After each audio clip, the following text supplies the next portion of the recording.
ఈరోజు తెలంగాణ ఉద్యోగుల teachers pensioners అదేవిధంగా జాయింట్ యాక్షన్ కమిటీ రాష్ట్ర నాయకత్వం శ్రీ గౌరవనీయులు లచ్చిరెడ్డి గారి పిలుపు మేరకు తెలంగాణ రాష్ట్రంలోని ఉన్నటువంటి అన్ని తహసీల్దార్ కార్యాలయాల్లో అదేవిధంగా డివిజన్ కార్యాలయాల్లో మేము రిప్రజెంటేషన్ ఇవ్వడం జరిగింది. మా ప్రధానమైనటువంటి డిమాండ్ ఏంటిదంటే ఈరోజు తెలంగాణ రాష్ట్రంలో ప్రజాపాలన ప్రజా సంక్షేమం కొరకు ఏర్పడినటువంటి ప్రభుత్వము గౌరవ ముఖ్యమంత్రి రేవంత్ రెడ్డి గారు అన్ని వర్గాల ప్రజలకు అన్ని రకాలైనటువంటి సంక్షేమ కార్యక్రమాలకు కొన్ని వేల కోట్ల రూపాయలు ఖర్చు చేస్తున్నారు. మనందరికీ తెలిసిన విషయంలో గతంలో మాకు జీతానికి కూడా చాలా ఇబ్బంది జరిగేది, కానీ ఇప్పుడు మాకు నెల నెల సరిగ్గా జీతం వస్తున్నది.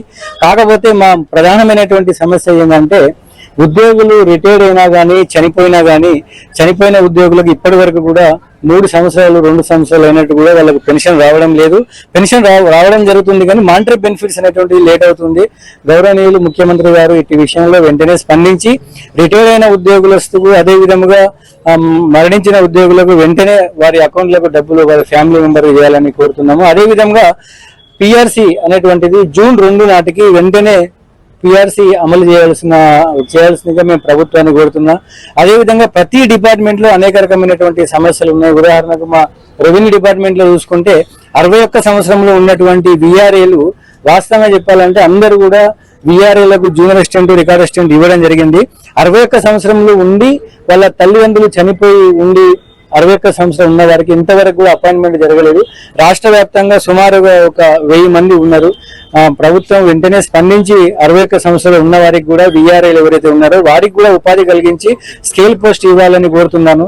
అదేవిధంగా రెవెన్యూ శాఖలో కానివ్వండి అన్ని శాఖలో ఉన్నటువంటి అవుట్ సోర్సింగ్ ఉద్యోగులు అనేటువంటిది తొలగించాలనేటువంటి ఒక ప్రతిపాదన ఉన్నది.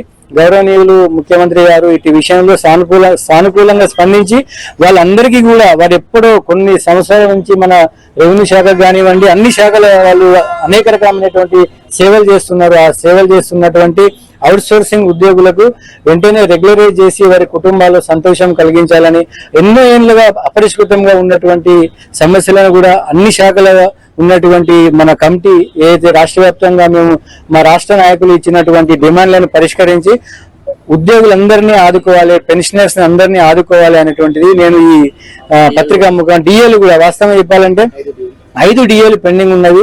దీనివల్ల ఏమిటంటే చాలా కుటుంబాలు పేరుకే ఉద్యోగులు ఉన్నారు కానీ చాలా మంది ఉద్యోగులు ఆర్థిక ఇబ్బందులలో ఉన్నారు. వారికి ప్రస్తుతము ఉన్నటువంటి ద్రవ్యోల్బణాన్ని బట్టి వారికి డిఏ పెరగక వాళ్ళ ఈఎంఐలు కూడా కట్టుకోవాల్సిన పరిస్థితి చాలా దారుణంగా ఉన్నది. ప్రభుత్వం వెంటనే స్పందించి పెన్షనర్లకు రావాల్సినవి, చనిపోయిన ఫ్యామిలీస్ కు రావాల్సినవి, అదేవిధంగా కారుణ్య నియామకములు, డిఏలు, పిఆర్సీ ప్రకటించి అవుట్ సోర్సింగ్ వాళ్ళని కూడా రెగ్యులరైజ్ చేయాలని మేము ప్రభుత్వాన్ని ఇన్ని మూలంగా డిమాండ్ చేస్తున్నాము. పెండింగ్ బిల్స్ వెంటనే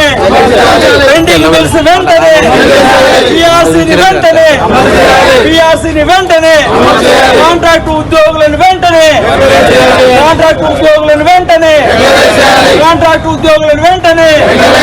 అవుట్ సోర్సింగ్ ఉద్యోగులను వెంటనే పెండింగ్ బిల్లులను వెంటనే ఉద్యోగుల ఐక్యత పిఆర్సీని వెంటనే అవుట్ సోర్సింగ్ ఉద్యోగులను వెంటనే కాంట్రాక్ట్